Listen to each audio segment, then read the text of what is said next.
So గడిచిన కాలంలో మనం మత్తయి సువార్త 4వ అధ్యాయంలో 1 నుంచి 11 వచనం వరకు మనము ధ్యానం చేసుకున్నాం ప్రియులారా. ఒకవేళ ఆ లాస్ట్ ఎపిసోడ్ ఎవరన్నా మీరు వినలేదంటే మన డెప్త్ బైబిల్ డాక్ట్రిన్స్ అనేటువంటి యూట్యూబ్ ఛానల్లో ప్లేలిస్ట్లో మత్తయి సువార్త ప్రతి వచనముల ధ్యానం అనేటువంటి మన ప్లేలిస్ట్లో వెళ్ళి మీరు చూచినట్లయితే పరిచయం నుంచి మత్తయి సువార్త 1వ అధ్యాయం మునుపు పరిచయ భాగం నుంచి 4వ అధ్యాయం 11వ వచనం వరకు మనం గడిచిన కాలంలో చూసుకున్నాం.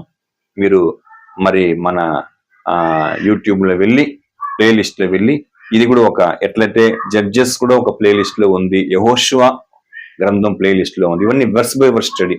అలాగనే మత్తయి సువార్త కూడా ఏమండి ప్లేలిస్ట్లో ఉంది, verse by verse study. So 4వ అధ్యాయము 11వ వచనం వరకు మనం ధ్యానం చేసుకున్నాం. ఈ రోజు మనం అదే మత్తయి సువార్త 4వ అధ్యాయము 12వ వచనం నుంచి 17వ వచనం వరకు మనం చదువుకొని ఈ వచనముల గురించినటువంటి పూర్తి వివరమును మనము ఒకసారి చూసుకుందాం ప్రియులారా. యాక్చువల్లీ మరి 12 నుంచి 15 వచనం వరకు ఏముంది అని మనం చూసుకుంటే, మన ప్రభువైన యేసు క్రీస్తుల వారు ఆయన యొక్క సువార్త పరిచర్యను ప్రారంభించడం, అంటే ఆయన బాప్తిస్వం తీసుకోవడం, తర్వాత 40 దినములు ఉపవాసం ఉండడం, అపవాది చేత శోధించబడడం, వానిని ఆ శోధంలో జయించడం, ఏమండి ఇవన్నీ మనం చూసుకున్నాం లాస్ట్ ఎపిసోడ్లో. ఇప్పుడు ఈ యొక్క 12 నుంచి 15వ వచనంలో యేసుక్రీస్తుకు సువార్త పరిచర్య ప్రారంభించి ఆయన ముఖ్యంగా బాప్తిస్మం ఇచ్చి యోహాను అరెస్ట్ అవడం, ఇలాంటి విషయాల గురించి ఇక్కడ రాయబడింది. ఒకసారి మనం దాన్ని చదువుకొని దీని వివరణలోకి వెళ్దాం. మత్తయి సువార్త 4వ అధ్యాయం 12 నుంచి 15 వరకు. యోహాను చెరపట్టబడినని యేసు విని గలిలయకు తిరిగి వెళ్లి నజరేతు విడిచి జెబులూను నఫ్తాలి అను దేశముల ప్రాంతములలో సముద్ర తీరమందలి కపెర్నహూమునకు వచ్చి కాపురముండెను. జెబులూను దేశమును నఫ్తాలి దేశమును యోర్దానునకు ఆవలనున్న సముద్ర తీరమున అన్యజనముల నివసించు గలిలయు చీకటిలో కూర్చుండి ఉన్న ప్రజలను గొప్ప వెలుగు చూచిరి. మరణ ప్రదేశములోను మరణ ఛాయల్లోనూ కూర్చుండి ఉన్న వారికి వెలుగు ఉదయించెను అని ప్రవక్త అయిన యెషయా ద్వారా పలుకబడినది నెరవేరునట్లు ఈలాగు జరిగెను. చూసారా, ఇప్పుడు అన్య జనులు ఏం చేశారండి? యాక్చువల్ గా ఆ ప్రదేశం అంటే నఫ్తాలి జెబులు ఉన్నటువంటి ఆ గలిలయ ప్రజలు గొప్ప వెలుగును చూచిరి. అంటే యేసు క్రీస్తే ఒక వెలుగైన వాడు. యేసు క్రీస్తులో ఉన్నటువంటి వెలుగు సంబంధమైనటువంటి కార్యముల గురించి ఏం చేస్తారండి వాళ్ళు అక్కడ చూశారు ప్రియులారా. సో దీని గురించి, ఎందుకంటే అక్కడ ఎంత బాగుందంటే, మరణ ప్రదేశములలోను మరణ ఛాయలో కూర్చుండి ఉన్న వారికి వెలుగు ఉదయించెను. ఆల్రెడీ యెషయా ప్రవక్త చెప్పిన విషయం ఇక్కడ అది నెరవేర్చబడతా ఉందండి. ఇది స్పిరిచువల్ విషయంలో ఇది చాలా గొప్ప కార్యం.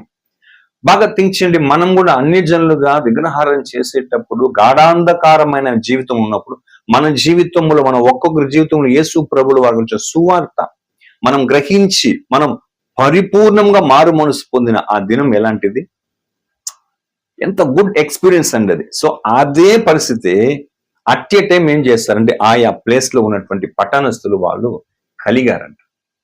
అది స్పిరిచువల్ గా మనం గమనించాలి దాన్ని. యోహాను సువార్త 1వ అధ్యాయము 5వ వచనం చూడండి. ఆ వెలుగు చీకటిలో ప్రకాశించుచున్నది గాని చీకటి దాన్ని గ్రహింపకుండెను. చూసారా, ఆయన ఏమండి ఆ చీకటిలో ఉన్నవారి మధ్య వచ్చాడండి, కానీ వాళ్ళు ఏం చేయలేకపోయినారంటే వాళ్ళు దాన్ని గ్రహించలేక.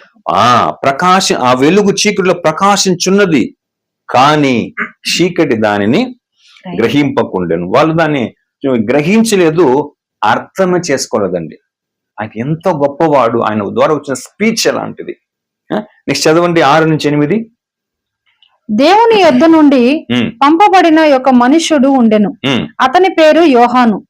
అతని మూలముగా అందరూ విశ్వసించినట్లు అతడు ఆ వెలుగును గూర్చి సాక్ష్యం ఇచ్చుటకు సాక్షిగా వచ్చెను. అతడు ఆ వెలుగై ఉండలేదు గాని ఆ వెలుగును గూర్చి సాక్ష్యం ఇచ్చుటకు అతడు వచ్చెను. నిజమైన వెలుగు ఉండెను, ఉమ్, అది లోకములోనికి వచ్చుచు. చాలమ్మా. సో యోహాను కూడా చాలా గొప్ప గొప్ప కార్యం చేశాడు, గొప్ప గొప్ప ఉపన్యాసం చేశాడు, కానీ ఆయన ఎవరు కాదంట, ఆయన వెలుగు కాదు. అంటే వెలుగు కొరకు ఎదురు చూసేటువంటి కాలాలవి, మెస్సయ్య గురించి ఎదురు చూసే కాలం, కానీ ఆయన కాదా మెస్సయ్య. ఎవరు? క్రీస్తే ఆ మెస్సయ్య. సో తర్వాత ఏమంటే ఇంకా కొన్ని విషయాలు ఉన్నాయండి, ఆయనను ఎట్లంతా అంగీకరించలేకపోయారో. యోహాను సువార్త 3వ అధ్యాయం 19 నుంచి 21 వరకు. ఆ తీర్పు ఇదే, ఉమ్, వెలుగు లోకములోనికి వచ్చెను గాని ఉమ్, తమ క్రియలు చెడ్డవైనందున ఉమ్, మనుషులు వెలుగును ప్రేమింపక ఉమ్, చీకటినే ప్రేమించిరి. ఉమ్, దుష్కార్యములు చేయు ప్రతి వాడు ఉమ్, వెలుగును ద్వేషించును, ఉమ్, తన క్రియలు దుష్క్రియలుగా కనబడకుండునట్లు ఉమ్, వెలుగు నొద్దకు రాడు. ఉమ్, సత్యవర్తనుడైతే ఉమ్, తన క్రియలు దేవుని మూలముగా చేయబడి ఉన్నవని ఉమ్, ప్రత్యక్షపరచబడినట్లు ఉమ్. వెలుగు నొద్దకు వచ్చును. చూసారా, ఆ రోజుల్లో అదే పరిస్థితి, ఈ రోజులు కూడా అదే పరిస్థితి ప్రియులారా. ఏమంటే యేసుక్రీస్తు అంటే చాలా మందికి మంచి ఇష్టమే, ఆయన అంటే ఆశిస్తారు ప్రియులారా, కానీ ఆయన యొద్దకు ఎవరు అనేకులు రారు. ఎందుకంటే ఆయన దగ్గర రావాలంటే అనేకమైనటువంటి చెడ్డ చెడ్డ కార్యాలు, పాపపు కార్యాలు, చీకటి కార్యాలు ఏం చేయాలా, విడిచిపెట్టి వదిలేయాలి కదా. ఎందుకంటే యేసుని వెంబడించాలా, రూల్స్ అండ్ రెగ్యులేషన్స్ ఉన్నాయి. స్పిరిచువల్ గా సాల్వేషన్, రక్షించబడేదానికి, పరిశుద్ధులయ్యేదానికి, నీతిమంతులయ్యేదానికి చాలా ఏమండి విధి విధానాలు ప్రభు బోధలో ఉంది. కాబట్టి ఆయనంటే ఇష్టమే, కానీ ఆయన చెప్పునట్లుగా జీవించేదానికి ఆయన దగ్గరకు అనేకులు అప్పట్లో రాలేరు, ఇప్పట్లో కూడా చాలా మంది రాకుండా పోతున్నారండి. ఓకేనా, చూడండి 8వ అధ్యాయం 12వ వచనం, యోహాను 8:12. మరలా యేసు, నేను లోకమునకు వెలుగును, నన్ను వెంబడించువాడు చీకటిలో నడువక జీవపు వెలుగు కలిగి ఉండునని వారితో చెప్పెను. చెప్తున్నాడు యేసుక్రీస్తు, నేను లోకమునకు వెలుగును. ఏమండి, లోకమునకు వెలుగు, నన్ను వెంబడించేవాడు చీకటిలో నడువక జీవపు వెలుగు కలిగి ఉండునని వారితో చెప్పాడు. ఎంత గొప్ప మాటలు చెప్తున్నాడు యేసు తెలుసా. ఆయన లోకానికి వెలిగించినటువంటి వాడు, వెలుగుగా వచ్చిన వాడు.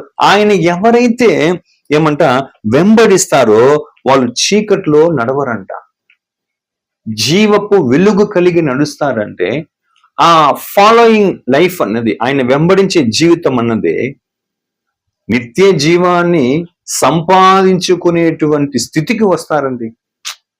ఎంత గొప్ప విషయం అండి. యాక్చువల్గా ఈ వచనం ఆయన ఎక్కడ, ఎప్పుడు, ఎందుకు చెప్పాడు అనే విషయం మనం చూస్తే అక్కడ పర్ణశాల పండుగ సందర్భంలో అక్కడ చెప్తున్నాడు అన్నమాట. 20వ వచనం చదవండి, అదే అధ్యాయము. ఆయన దేవాలయములో బోధించుచుండగా కానుక పెట్టి ఉన్న చోట ఈ మాటలు చెప్పెను.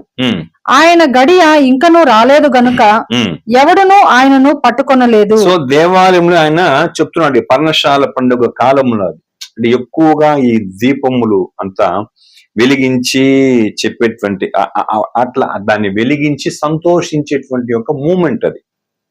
అప్పుడు అది ఆ వెలుతురు, ఆ వెలుగంతా ఏమవుతుందండి, ఇప్పుడు ఆ నూనె తగ్గడంలో, ఆ తిరి కాలిపోవడంలో నూనె, ఆ వెలుగు ఏమో డల్ అవుతా ఉంటుంది కదా. సో మనం గమనిస్తే అలాంటి ఒక తరుణంలో యేసు వచ్చి నేనే జీవపు వెలుగు అని చెప్తున్నాడు ప్రియులారా. ఎందుకంటే మన ఆత్మీయ జీవితం చూడండి, మన లోకరీతిగా డెవలప్ అయితే పక్కన పెట్టేస్తాం. ఆత్మీయ జీవితంలో చక్కటి వెలుగుమయంగా ప్రకాశించేది ఎంత ఇంపార్టెంట్ తెలుసా. ఓల్డ్ టెస్టిమెంట్ లో చెప్తాడు, సామెతల గ్రంథం 4వ అధ్యాయము 19వ వచనం చూడండి. సామెతలు 4:19.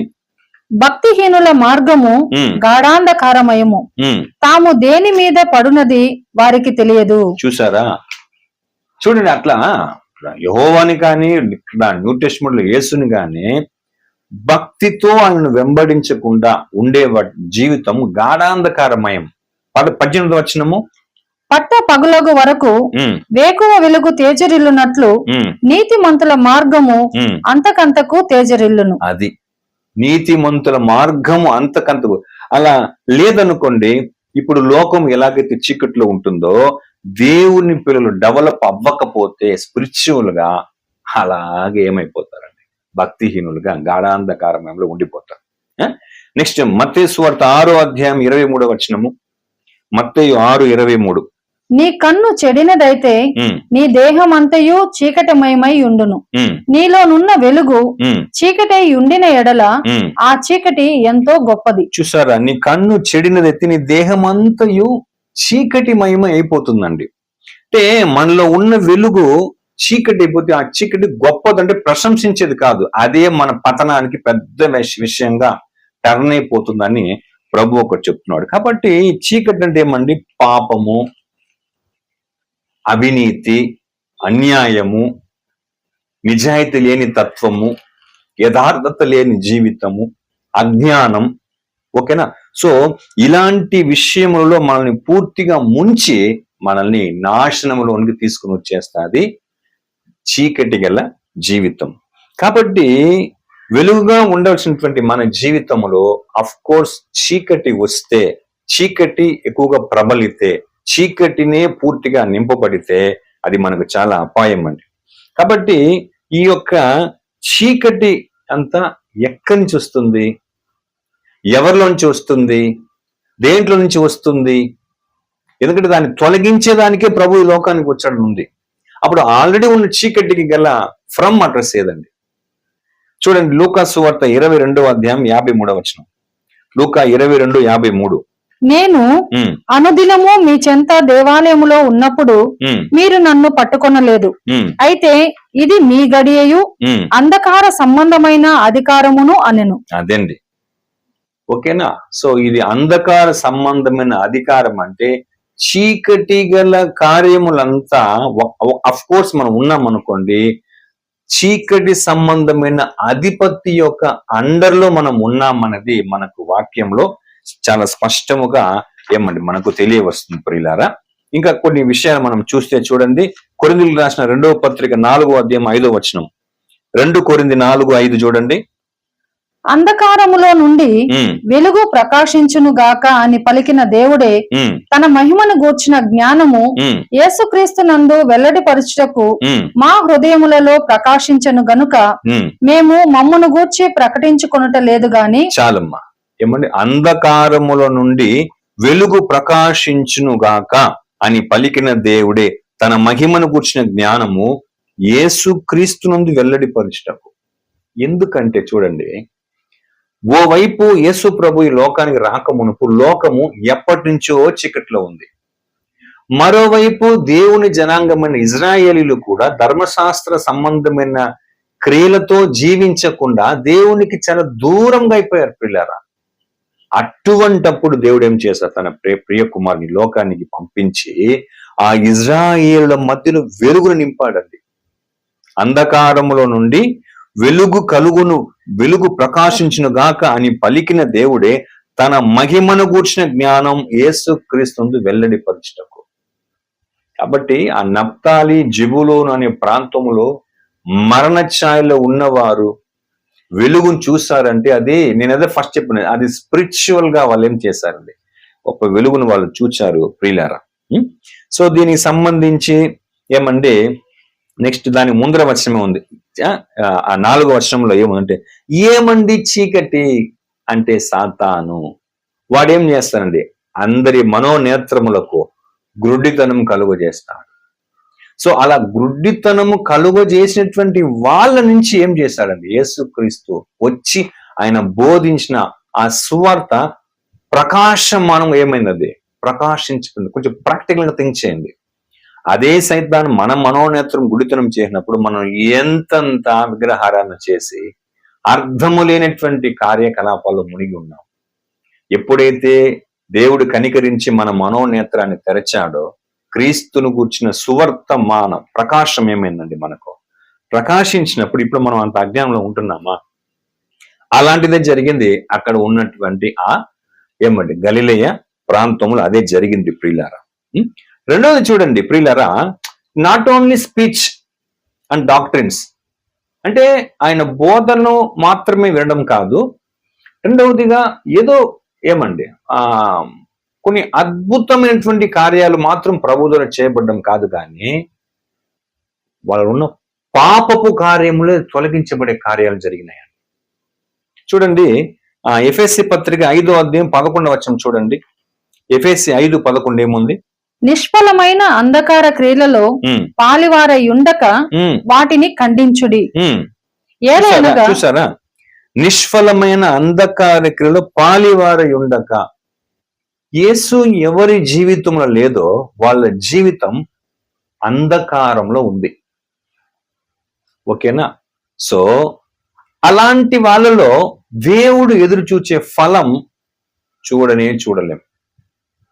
నిజంగా చూడలేమండి.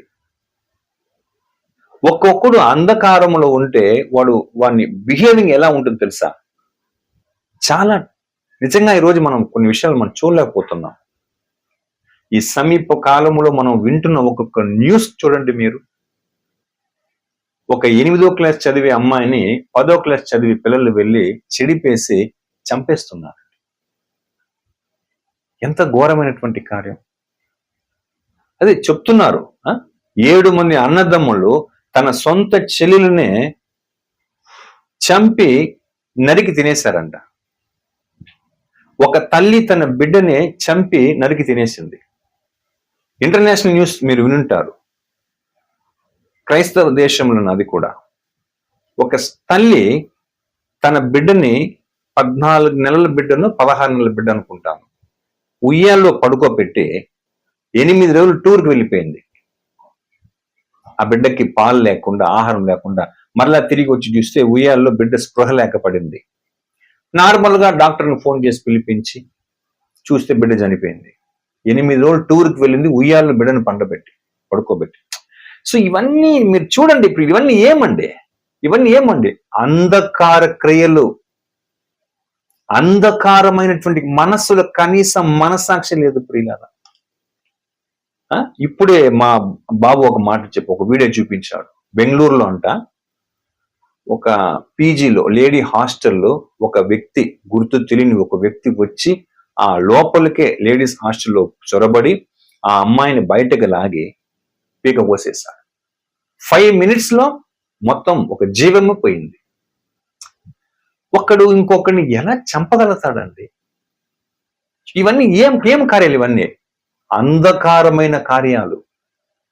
వీళ్ళందరూ ఎవరు అండర్లో ఉన్నారండి? అపవాది యొక్క అండర్లో ఉన్నారు. వీళ్ళందరూ ఎందుకు దీన్ని చేస్తున్నారండి? వాళ్ళ జీవితంలో క్రీస్తు సువార్త ప్రకాశింపలేదండి. ఇప్పుడు ఆలోచన చేయండి.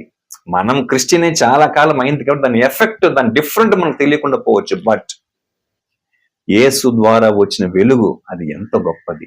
ఆ గొప్పదైన వెలుగు లేదంటే ఇది పరిస్థితి. నిష్ఫలమైన అంధకార క్రియలో పాలివారి ఉండగా వాటిని ఖండించుడి. అదే 6:12 చూడండి. ఎఫెసీ 6:12.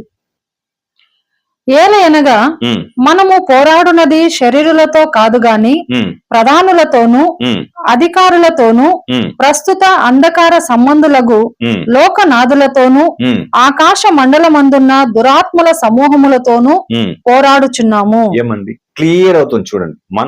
మనకు ఎలాంటి మనతో ఫైట్ ఉంది, పోరాటం ఉంది. 6000 సంవత్సరంగా ఈ లోకాన్ని వాడు ఏం చేస్తున్నాడండి? చీకట్లో నడిపిస్తున్నాడండి. మనం పోరాడే శరీరులతో కాదు కానీ ప్రధానంతో కాదు, అధికారులతో, ప్రస్తుత అంధకార సంబంధులకు లోకనాథులతోనూ, అంధకార సంబంధమైన వాళ్ళతో మన పోరాటం. సో ఇవన్నీ మనం చూస్తే ఏమండి ప్రియులారా, మనం ఏ విధంగానూ అలాంటి వెలుగు లేని చీకటి జీవితాన్ని కోరే విధంగా ఉండకూడదు. యేసుని వెలుగు లేని వారి జీవితం, యేసుని వెలుగు లేని జీవితం, యేసే ఒక లైఫ్ లో లేని జీవితం ఎలా ఉంటుందంటే ఇలా ఉంటుంది ప్రియులారా. ఓకేనా? చూడండి కొలస్సీ 1:13. కొలస్సీ 1:13. ఆయన మనలను అంధకార సంబంధమైన అధికారములో నుండి విడుదల చేసి తాను ప్రేమించిన తన కుమారుని యొక్క రాజ్య నివాసులనుగా చేసెను. అదండి అంధకార సంబంధమైన అధికారములో నుండి. అదండి నిజంగా ఆ రోజు కొలస్సీలో ఉన్న సంఘానికి చెప్పేటప్పుడు వాళ్ళకి రాస్తున్నాడు. మనకు అప్లై చేసుకుంటే ఈ హైందవ దేశంలో, ఈ భారతదేశంలో ఎలా ఉన్నామండి? అంధకార సంబంధమైన అధికారములో నుండి మనల్ని విడిపించి తన కుమారుని యొక్క రాజ్య నివాసులుగా ఏం చేశాడు? ఎంత గొప్ప ఆశీర్వాదం! మన పూర్వీకులు ఇది మనం కలిగించారా? మన తాత ముత్తాతలు ఇవి కలిగించారా? మనకున్నటువంటి పితృ పారంపర్య ఆస్తి అంతస్తు మనం కలిగించిందా? నో. ఒక్క యేసు మనలో ప్రవేశించటము ద్వారా కలిగినటువంటి బెనిఫిట్స్. ఎంత గొప్ప విషయం అండి. సో అలాగా ఏమండి మనల్ని చేశాడు. అలాగే పేతురు రాసిన మొదటి పత్రిక 2వ అధ్యాయం 9వ వచనంలో ఉంది, ఆయన చీకటి నుంచి ఆశ్చర్యకరమైన తన వెలుగులోనికి మిమ్మును పిలిచిన వాని గుణాతిశయం ప్రచురపరచ నిమిత్తము మనం ఏర్పరచబడిన వంశమును, రాజులైన యాజక సమూహమును, పరిశుద్ధ జనమును, దేవుని సొత్తైన ప్రజలు.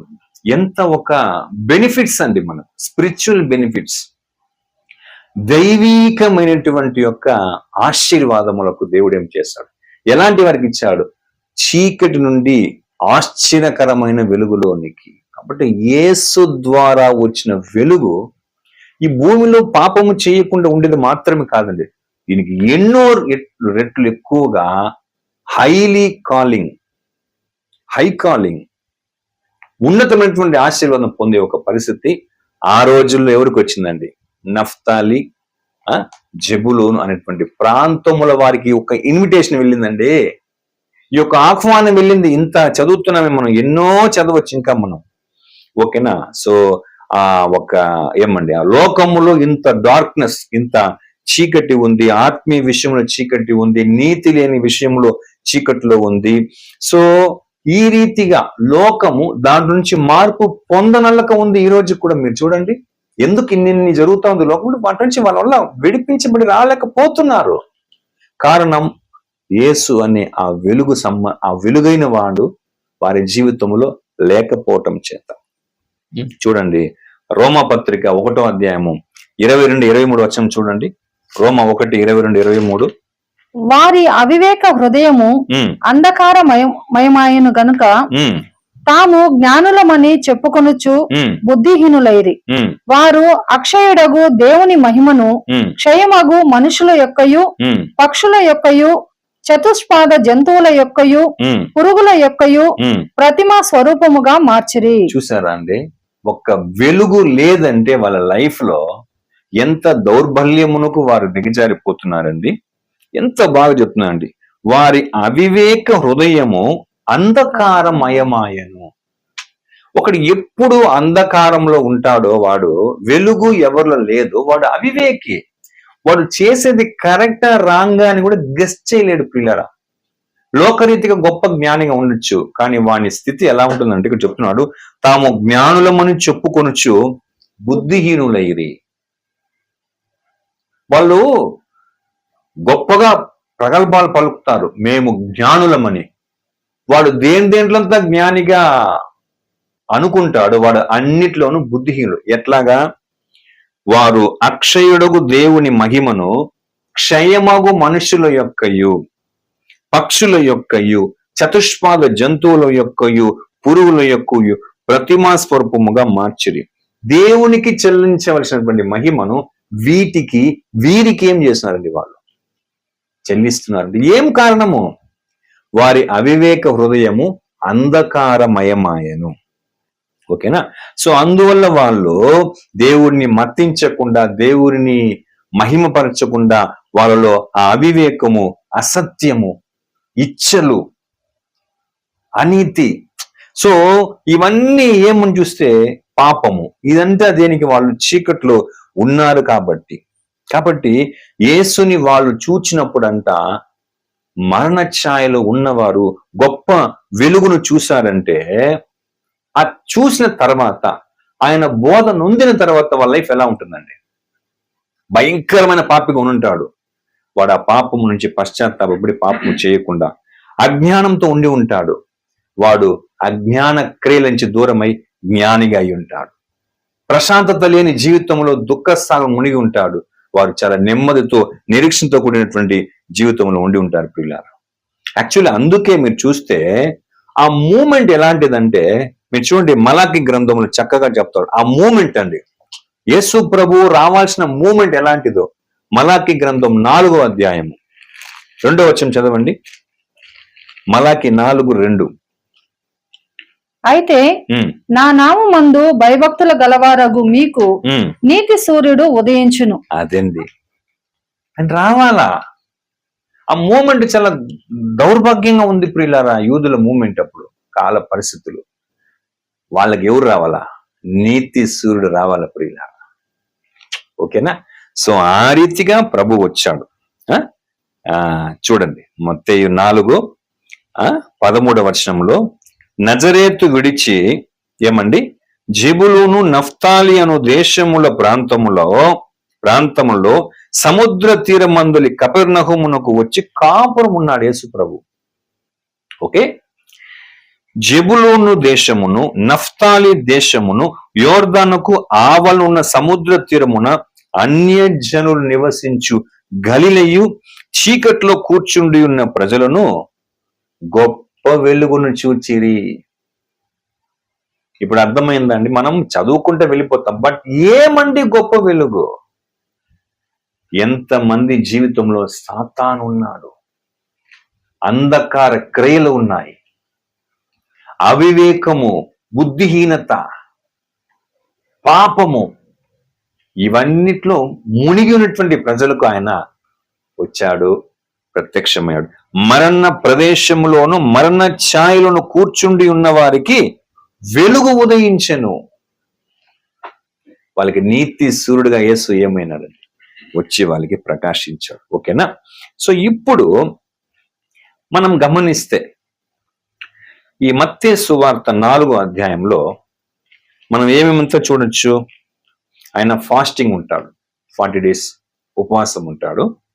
ఆయన అపవాది చేత శోధించబడతాడు. ఆ సందర్భంలో ఆయన వాడిని జయిస్తాడు. నెక్స్ట్ దూతలు వచ్చి ఆయనకు ఆహారం పెట్టారు. కానీ వెంటనే ఇక్కడ ఏముందంటే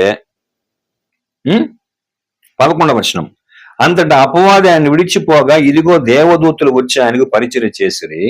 యోహాను చెరపెట్టబడిన యేసు విని గలిలేయులకు తిరిగి వెళ్ళి. ఇది మీరు బాగా గమనించండి. 40 రోజుల ఉపవాసం తర్వాత, శోధన కాలం తర్వాత దూతలు వచ్చారంట, ఆహారం పెట్టారంట. వెంటనే ఏమైందండి? ఇమ్మీడియట్ గా అక్కడ ఏమైందండి? యోహాను చెరపెట్టబడినని యేసు విని గలిలేకు తిరిగి వెళ్ళి. సో ఇప్పుడు మనం బాగా గమనించాలి ప్రియులారా. దీని వలన ఏమండి అక్కడ ఎలా ఉందంటే, యోహాను చెరపెట్టబడినని యేసు విని గలిలేలకు తిరిగి వెళ్ళి, విన్నాడంట, గలిలేకు తిరిగి వెళ్ళిపోయాడంట. ఇది సీక్వెన్స్ చూస్తే ఎంత షార్ట్ గా ఉంది చూసారా ఆ మ్యాటరు. బాప్తిసం తీసుకున్నాడు, 40 days, వెంటనే యోహాను అరెస్ట్, వెంటనే ఆయన అక్కడి నుంచి గలిలేకి వెళ్ళిపోయాడంట.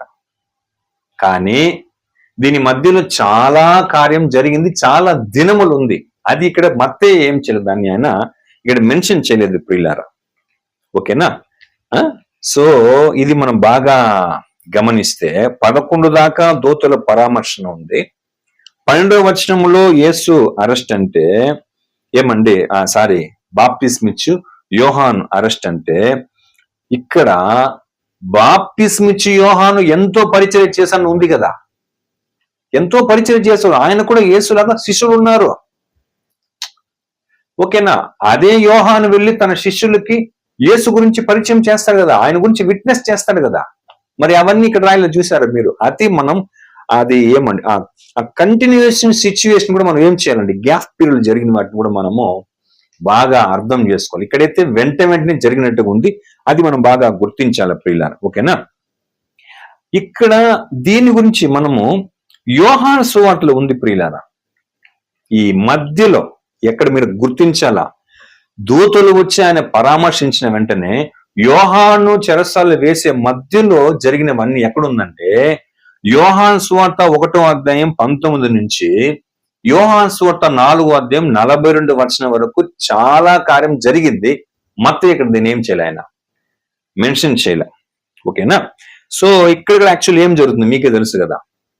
యేసు వస్తాడు బాప్తిస్మిచ్చు యోహాను దగ్గర, బాప్తిస్మోదానికి వస్తాడు. అక్కడ ఆయన చెప్తాడు, నేను నీ దగ్గర పొందాల్సిన పోయి నువ్వు నా దగ్గర పొందితే ఎట్లా పొందాలని వచ్చావు అంటే, అప్పుడు చెప్తాడు, నీతి యావత్తు ఇలాగా జరగాల, ఇప్పటికి నువ్వేం చేయి, ఇది కానిమ్మని చెప్తాడు.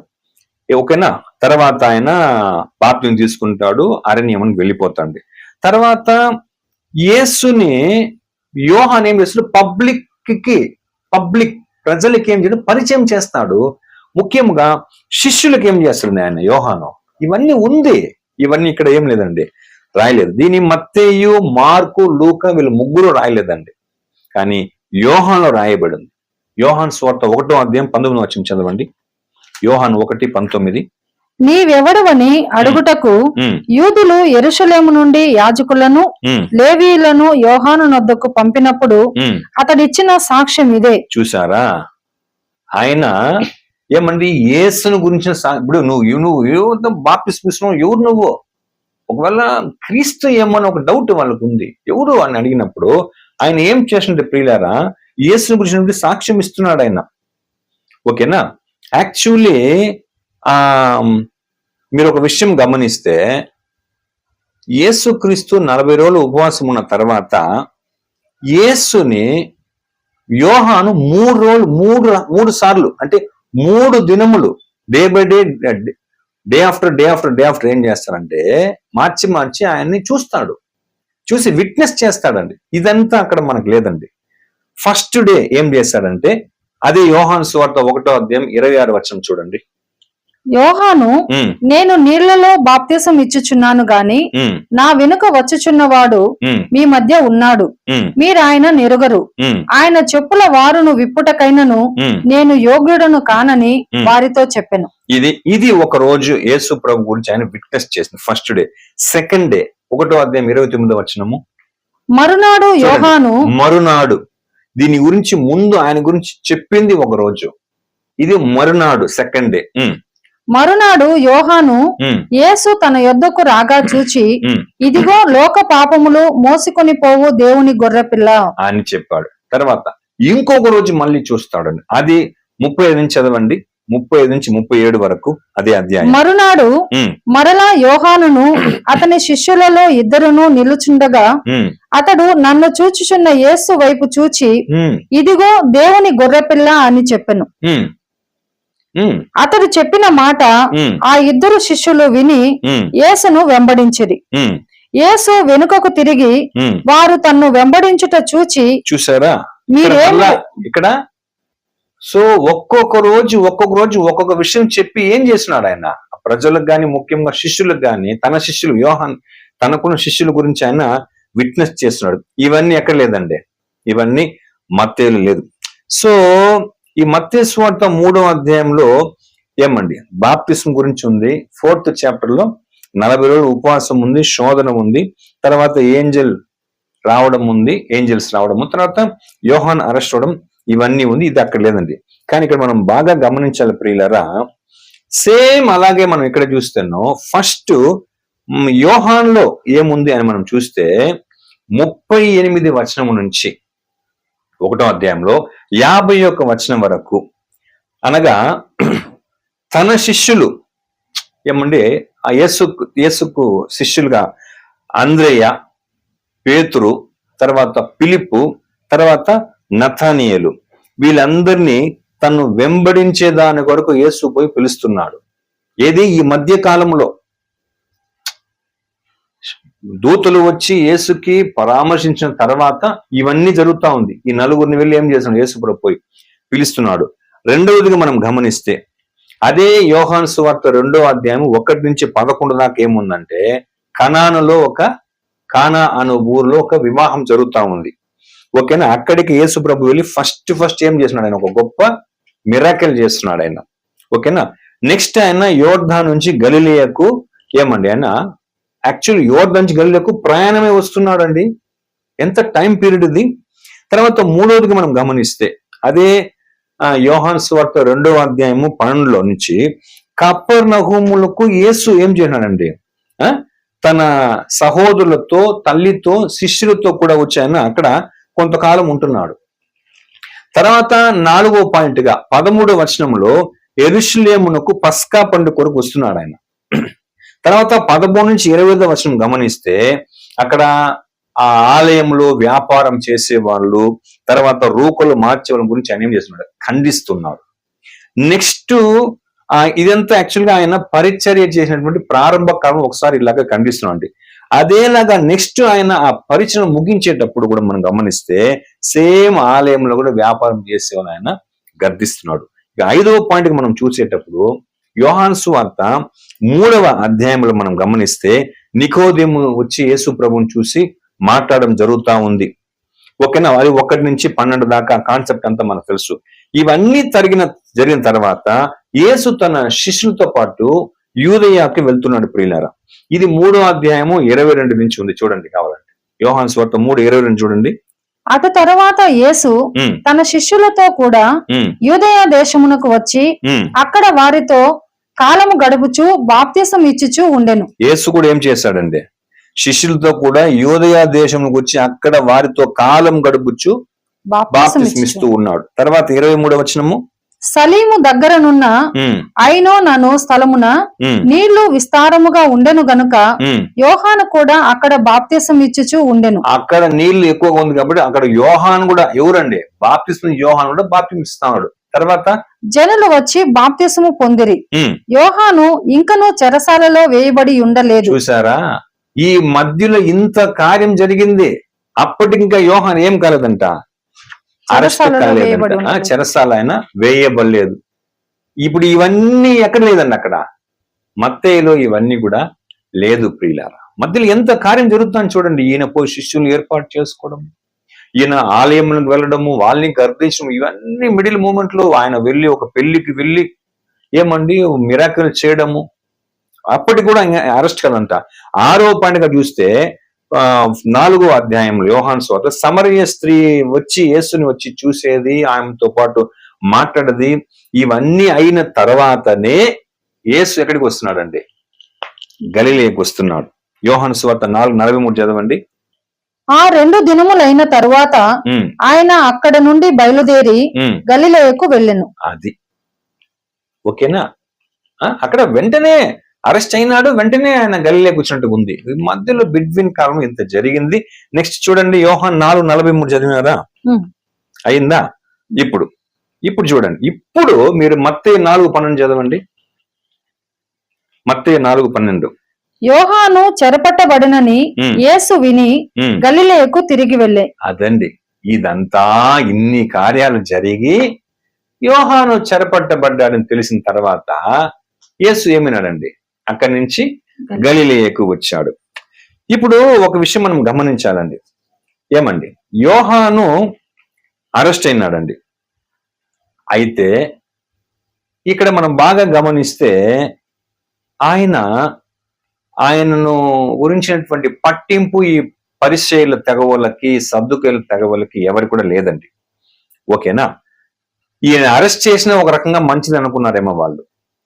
ఎందుకంటే వీళ్ళు చేసినటువంటి తప్పిదాలు కూడా ఏం చేస్తాడండి? బాప్తిసం పొందేదానికి వచ్చినప్పుడు ఫస్ట్ సర్ప సంతానమా, రాబోయే ఉగ్రతను మీకు తప్పించుకుంటే మీకు బుద్ధి చెప్పిన వాడు ఎవడు అన్నప్పుడు అక్కడ వాళ్ళలో కూడా వీళ్ళంతా కొంతమంది ఉన్నారు కదా, ఆ తెగవ కలిగిన వాళ్ళు ఉన్నారు. అప్పుడు యోహాన్ని అరెస్ట్ చేసినప్పుడు వీళ్ళకి పండగ అయిపోయింది. మన రేంజ్ ఏమి, మనం ఇంతవరకు ఒక వ్యవస్థ లాగా, ఒక సిస్టమ్ లాగా ఉన్నాం మనం ఈ యూదులలో. వాళ్ళకంటే ఒక కెపాసిటీ ఉంది, ఒక పేరు ప్రఖ్యాతి ఉంది ఆ గ్రూప్ కి, ఆ సిస్టమ్ కి, ఆ వ్యవస్థకు. కానీ ఈయన సింపుల్ గా వచ్చేసి సర్ప సంతానం అనేసినాడే. అప్పుడు ఈ యోహాను అరెస్ట్ అవడం అన్నది వాళ్ళకి చాలా ఇష్టమైపోయింది. అందుకే ఆయన రిలీజ్ అయ్యేదాని కొరకు వీళ్ళెవరు కూడా ఏం చేయలేదండి. యోహాను విషయంలో ఎవరు కూడా వెళ్ళి సహాయం చేయలేదని ప్రియులారా. యాక్చువల్లీ యోహాను ఎందుకు అరెస్ట్ అయ్యాడు? లూకా 3:19 చదవండి. లూకా 3:19. అయితే చతుర్థాధిపతి అయిన హేరోదు చేసిన సకల దుష్కార్యముల నిమిత్తమును అతని సోదరుని భార్య అయిన హేరోదియా నిమిత్తమును యోహాను అతనిని గద్దించినందుకు. ఇప్పుడు హేరోదు తన సహోదరుని భార్యను ఏమంట? హేరోదియా. అతని సోదరుని భార్య అయిన హేరోదియా నిమిత్తమును, అంటే తన సహోదరుని భార్యని ఉంచుకున్నాడన్న ఆ ఒక కార్యం కొరకు మాత్రమే కాదు, దాని ముందర ఏమనుంది? హేరోదు చేసిన సకల దుష్కార్యముల నిమిత్తమును, హేరోదు చేసిన సకల దుష్కార్యముల నిమిత్తమును అతడు తన సహోదరుని భార్య విషయమును ఏం చేశాడు? ఆయన గద్దించినందుకు. గద్దించినందుకు ఏమైనాడు ఆయన? అరెస్ట్ అయినాడు. ఇప్పుడు ఇక్కడ మనం చూస్తే మత్తేలో ఏముంది చూడండి, అక్కడ మత్తేలో ఏముంది చూడండి. యోహాను చెరపట్టబడినని యేసు విని గలిలయకు తిరిగి వెళ్ళి. ఇది వినేదానికి ఎలా ఉందంటే ఆయన భయభీతులుడు అయిపోయినట్టు ఉంది. యోహాను చెరపట్టబడినని విని ఆయన ఏమినాడండి? ఏం చదువు మనకోసారి దాన్ని. యోహాను చెరపట్టబడినని యేసు విని. చూడండి, యోహాను చెరపట్టబడిన యేసు విని గలిలయకు తిరిగి వెళ్ళి అంటే ఏమనుకోవాలి దీన్ని? చాలా మంది జనరల్ గా ఏమనుకుంటారంటే ఆయన ఏమన్నా భయపడి ఏమన్నా వెళ్ళిపోయినాడా? యేసుకి భయమా? యేసు ఎలాంటి వాడండి? దురాత్మలనే గడగలాడించినటువంటి వ్యక్తి ఆయన. సర్వోన్నతుడైన దేవుని కుమారుడైన యేసు క్రీస్తు, మాతో నీకేమి, అప్పుడే వచ్చితివా అని అట్లాంటి వాటికే భయపడిన వ్యక్తి. ఆఫ్టర్ ఆల్ యోహాన్ అరెస్ట్ అయిన వల్ల ఈయన భయపడి వెంటనే వచ్చేసినాడా? సో మనం దాన్ని ఎలాగా అర్థం చేసుకోవాలా ప్రియులారా? ఓకేనా? అంటే అక్కడ సందర్భం, అక్కడ పరిస్థితి చూసినాడు. అక్కడ ఆ పరిస్థితిని బట్టి జస్ట్ అవాయిడ్ అయినాడు, ఆ ప్రాంతాన్ని అవాయిడ్ చేశాడు ఆయన. అక్కడ మనం ఇప్పుడు ఉండవలసిన ఆవశ్యకత లేదు. ఇప్పుడు మనం కూడా చూడండి, ఎక్కడైనా ఏదైనా గలాట జరుగుతుంది కదా, అక్కడైనా జరిగినప్పుడు మనం ఎందుకు వెంటనే వచ్చేస్తామంటే, ఇది ఎందుకు ఈ పరిస్థితి సిచ్యువేషన్ అక్కడ సందర్భం బాగలే, అక్కడ ఎందుకు మనం ఉండాలా? ఎందుకంటే సడన్ గా ఒక గలాట జరిగే స్థలంలో సడన్ గా పోలీసు వస్తే వీడిదా తప్పు వీడిదా ఒప్పు అని వాళ్ళిద్దరు మాత్రం కొడతారా? దొరికినట్టు ఏం చేస్తారని అప్పుడు మనం ఏం చేస్తామని అవాయిడ్ చేస్తాం. సో అలాగే మనం చూస్తే ప్రియులారా, సో యేసు ఎలాంటి వాడు? అంత బిత్ర వ్యక్తిని ఆయన్ని అరెస్ట్ చేసినారని చెప్పి ఈయన ఎస్కేప్ అయి వచ్చేదానికి. చూడండి యోహాను 10:18 చూడండి ఏముంది అక్కడ. యోహాను సువార్త 10:18 వచనం. ఎవడును నా ప్రాణము తీసుకొనడు, నా అంతటా నేనే దాన్ని పెట్టుచున్నాను, దాన్ని పెట్టుటకు నాకు అధికారము కలదు, దాన్ని తిరిగి తీసుకొనుటకును నాకు అధికారము కలదు. ఇంత ధైర్యవంతుడు యేసుక్రీస్తు, నా తండ్రి వలన ఈ ఆజ్ఞ పొందితినని. ఇంత ధైర్యవంతుడు యేసుక్రీస్తు ఆయన అరెస్ట్ అయిన విషయం చూసి పరిగెత్తుకుని వచ్చేస్తావా? ఎంత కూడా మనం ఏం చేయాలి, బాగా ప్రాక్టికల్ మనం దాన్ని థింక్ చేయాలి ప్రియులారా. ఓకేనా? సో ఆ తర్వాత ఏమండి, మల్కుస్ చెవిని నరికేస్తాడు కదా పేతురు. సో అదంతా ఎలాంటి సిచ్యువేషన్ అక్కడంతా కూడా వీళ్ళు భయపడి పారిపోయారు, కానీ యేసు ఏం కాల, సాఫీగాని ఆ నరకబడిన చెవి తీసినాడు, అంటించినాడు. ఎంత ధైర్యవంతుని విషయం మనం బాగా చూడాలా. ఏం చెప్తాడు పేతురికి? నీ కత్తి తీసి వరలో పెట్టు, ఇప్పుడు నా తండ్రిని వేడుకుంటే ఆయన 12 సేనా వ్యూహముల కంటే ఎక్కువ మంది దూతలను పంపలేడని నువ్వు అనుకునిచున్నావా? నో, నేను వచ్చిందే దీనికి అని అంత భయంకరమైన సందర్భంలో కూడా యేసు ఏం కాల, భయపడలేదండి. ఓకేనా? ఈయన నిమిత్తం వచ్చిన దానికి ఏం భయపడలేదంటే యోహాను చెరపట్టిన మాట వలన ఈయన గలిలయకి వెళ్ళండి, దాన్ని అలాగా మనం ఏం చేసుకోకూడదండి, పొరపాటు మనం దాన్ని అర్థం చేసుకోకూడదు. అలాగని మీరు చూస్తే ఇప్పుడు ఇది ఎలాగా, ఎందుకు అక్కడి నుంచి అక్కడికి వెళ్ళాడా అని దాన్ని మనం ఎలా తీసుకోవచ్చు అంటే, చూడండి లూకాసు వార్తలో ఉంది. యేసు ప్రభు బాప్తిస్మం ఇవన్నీ అయిపోయిన తర్వాత ఆయన సమాజ మందిరం వెళ్ళి అక్కడ ఉన్నప్పుడు ఆయన చేతికి యెషయా గ్రంథం తీసుకొచ్చి ఇచ్చారు, చదివారు. చదివి నేడే ఇది నెరవేరింది అని అన్నప్పుడు అక్కడి నుంచి వాళ్ళు ఆయన ఏం చేస్తారండి, ఏంటి ఈయన ఇంత పెద్ద మాట అనేసినాడు, ఇది ఎవరు చెప్పాలి మాట? క్రీస్తు కదా వచ్చి చెప్పాలా అని ఏం చేస్తారు, యేసు గురించి తీసుకొచ్చేసి పెద్ద లోయలో తోసి తీసుకొచ్చారండి. కానీ అక్కడ యేసు ఏం చేస్తాడు? దాన్ని చూడండి, యోహాన్ లూకాసు వార్త 4వ అధ్యాయము. యాక్చువల్లీ ఇవంతా ఫస్ట్ స్పీచ్ అంతా లూకా 4లో 20 నుంచి 30 దాకా ఉంది. నెక్స్ట్ ఈయన ఏం చేస్తాడన్న విషయాన్ని 20 నుంచి 30 దాకా చదవండి. 20 నుంచి 30 దాకా. సమాజ మందిరములో ఉన్న వారందరూ ఆ మాటలు విని ఆగ్రహముతో నిండుకొని లేచి ఆయనను పట్టణములో నుండి వెళ్ళగొట్టి ఆయనను తలక్రిందుగా పడద్రోయవలనని తమ పట్టణము కట్టబడిన కొండపేటు వరకు ఆయనను తీసుకుని పోయిరి. అయితే ఆయన వారి మధ్య నుండి దాటి తన మార్గమున వెళ్లిపోయెను. ఎందుకు ఇంత కక్ష కట్టి ఆయన చేసేటప్పుడు ఆయన ఏం చేసిండే? సింపుల్ గా అయితే ఆయన వారి మధ్య నుండి దాటి తన మార్గమున వెళ్ళి, ఎందుకంటే ఇంకా అప్పటిగా ప్రారంభించాడు స్పీచ్. ఆయన ఇంకా 3.5 సంవత్సరం ఆయన సువార్త పరిచయం చేయాలి. సో అంతటి భయంకరమైన పరిస్థితిని చాలా ఈజీగా దాటి వెళ్ళిపోయినట్టుగానే యోహానుకు ఒక అరెస్ట్ అయిన వెంటనే ఈయనేమి భయపడి వెంటనే ఆయన గలిలయకి వెళ్ళిపోలేదు ప్రియులారా. ఓకేనా, అది మనం బాగా అండర్స్టాండ్. యేసు ఎలాంటి ధైర్యవంతుడు అన్నదాన్ని మనం ఏం చేయాలా, మనం బాగా దీర్ఘంగా ఆలోచించాలి. నెక్స్ట్ 31వ వచనము.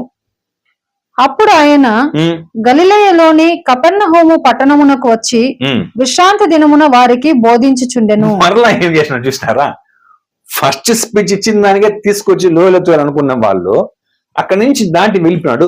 మరలా ఏం చేశాడంట ఆయన, అక్కడి నుండి అప్పుడు ఆయన గలిలయలోనికి కపెర్నహూము పట్టణంలోనికి వచ్చి విశ్రాంతి వారికి బోధించాడు. కాబట్టి కపెర్నహూము వచ్చినట్టుగా మత్తయి ఏం చేశాడంటే రాస్తాడు. బట్ ఇక్కడ చూస్తే మనము తలక్రిందులుగా ఆయనను త్రోసేయాలా అనే కార్యమును గురించి అంతా కూడా అక్కడ ఏం చేయలే ఆయన. అక్కడ ఆయన మత్తయి దాని అంతా కూడా మెన్షన్ చేయాలి. బట్ ఇక్కడ ఇదంతా కూడా రాయబడింది. కాబట్టి ఎందుకు అని మనం చూస్తే ఆయన ఇప్పుడు అక్కడి నుంచి విడిచి కపెర్నహూముకు వచ్చాడు ప్రియులారా. ఎందుకంటే అక్కడ ఉన్నటువంటి సిచ్యువేషన్ ని యేసు చూశాడు. ఆయన ఉన్న స్థానంలో సిచ్యువేషన్ చూశాడు. ఎందుకంటే హెవీ రెస్పాన్సిబుల్ ఆయన మీద ఉంది. చాలా భారభరితమైనటువంటి కార్యము ఆయన మాత్రమే చేయాల్సినవి ఆయన మీద ఉంది. ఓకేనా, ఇప్పుడు ఎందుకంటే ఇప్పుడు యేసు ఒక ఊరికి వస్తే, ఓకేనా, ఒక చోట్లోకి వస్తే ఆ ఊర్లో ఉన్న వాళ్ళు ఆయనను అంగీకరించేటువంటి విధముగా వాళ్ళు జీవించాలి కదా.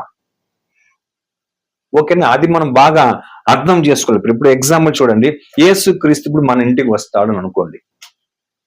లిటరల్ గా ఆయన ప్రభు మన ఇంటికి వస్తాను అనుకుంటే మనం ఏం చేస్తాము, ఎంత మార్పులు చేస్తాం.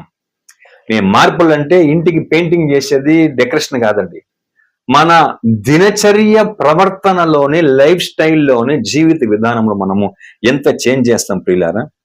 అఫ్ కోర్స్ ఒకవేళ మనకు టీవీ చూసే అలవాటు ఉంటే, సినిమా చూసే అలవాటు ఉంటే, సీరియల్ చూసే అలవాటు ఉంటే, యేసు వచ్చిన రోజు కూడా అదే చేస్తూ ఉంటాం మనము. ఏమండి చెప్పండి చూద్దాము.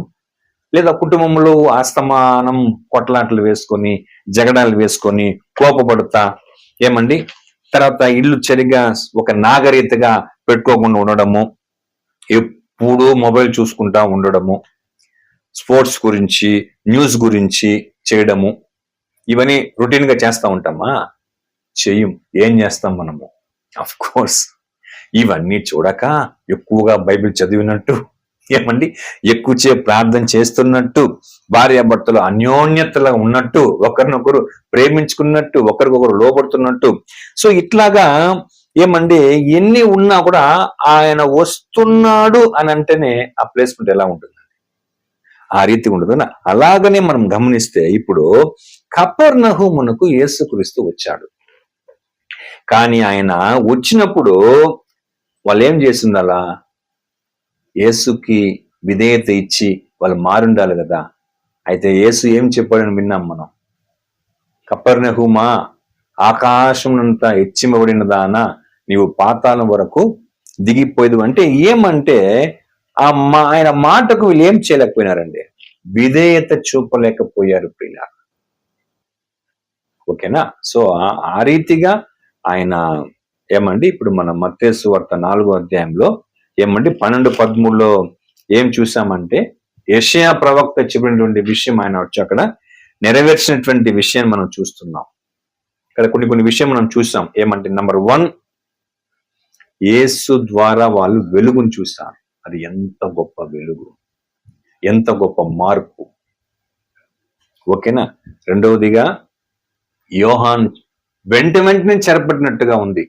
ఎప్పుడు దూతలు వచ్చి ఈయనకి చేసిన వెంటనే కాదు. ఈ మధ్యలో ఏముంది మనం చూసాం కదా, యోహాను సువార్తలో 1వ అధ్యాయము, మరి ఎక్కడి స్టార్ట్ చేస్తాం మనము? యోహాను సువార్త 1వ అధ్యాయములో అక్కడి నుంచి యోహాను సువార్త 4వ అధ్యాయం వరకు ఏముందండి, చాలా కార్యాలు జరిగినాయి ప్రియులారా. 1వ అధ్యాయం 19వ వచనం నుంచి 4వ అధ్యాయం 42వ వచనం వరకు చాలా కార్యాలు జరిగినాయి. అన్ని అయిన తర్వాతనే ఏమండి యోహాను చెరసాలు వేయబడడం జరిగింది. ఇక 3వ విషయంగా యోహాను చెరసాలు వేయబడిన యేసు విని వెంటనే ఆయన గలిలయకి వచ్చినట్టు, ఆయన భయపడి వచ్చినట్టు కాదండి. ఆ ప్లేస్ ని అప్పటికి ఆయన ఏం చేస్తాడు, అవాయిడ్ చేస్తాడు. ఇంకా యాక్చువల్ గా చాలా విషయాలు ఉన్నాయి ప్రియులారా. సో మనం ఈ రోజుకి ఇంతటితో ముగించి, మరి దేవుని చిత్తం అయితే రాబోయే దినంలో ఇదే మత్తయి సువార్త ఏమండి 4వ అధ్యాయంలో మనము 17th verse వరకు మనం మిగిలిన విషయం మనము తర్వాత వచ్చే భాగంలో ధ్యానం చేసుకుందాం. ఇంతవరకు ఈ వాక్యాన్ని వీక్షించిన మీకు అందరికీ ప్రభు పేరట అందరికీ వందనం చెల్లిస్తున్నాను.